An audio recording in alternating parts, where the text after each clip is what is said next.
গণ অধিকার পরিষদ ছেড়ে দেওয়ার কারণ ব্যাখ্যা করতে গিয়ে কঠোর মন্তব্য করেছেন ডক্টর রেজা কিবরিয়া। তিনি বলেছেন, যে দল ইসরায়েলিদের টাকায় চলে সেখানে আমার থাকা সম্ভব নয়। একটি বেসরকারি টেলিভিশনকে দেয়া সাক্ষাৎকারে তিনি বক্তব্য দিলে রাজনৈতিক অঙ্গনে নতুন করে আলোচনার ঝড় ওঠে।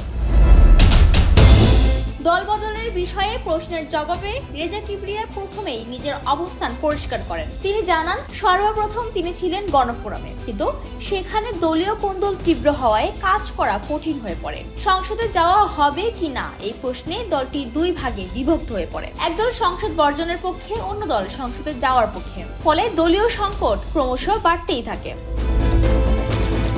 পরবর্তীতে প্রয়াত ডক্টর জাফরুল্লাহ চৌধুরীর প্রতি শ্রদ্ধা ও অনুরোধেই তিনি গণ অধিকার পরিষদে যোগ দেন, কিন্তু সেখানে তিনি বেশি দিন থাকতে পারেননি। কারণ হিসেবে রেজা কিবরিয়া বলেন, দলটির আর্থিক উৎস এবং বিদেশি প্রভাব নিয়ে প্রশ্ন ওঠার পর তিনি উদ্বিগ্ন হয়ে পড়েন।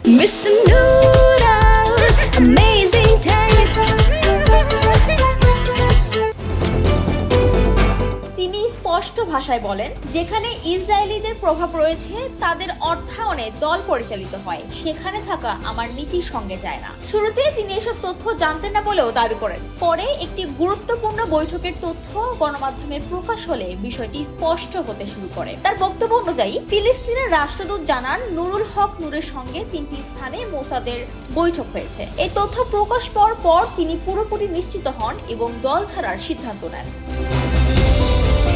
রেজা কিবরিয়ার এসব বক্তব্য প্রকাশ্যে আসার পর দেশের রাজনৈতিক অঙ্গনে নতুন করে উত্তাপ ছড়িয়েছে। বিদেশি প্রভাব ও অর্থায়নের অভিযোগ সত্য কিনা তা নিয়ে এখন নানা প্রশ্ন ঘুরছে আলোচনার কেন্দ্রে। ডেস্ক রিপোর্ট, জয় জয় দিন।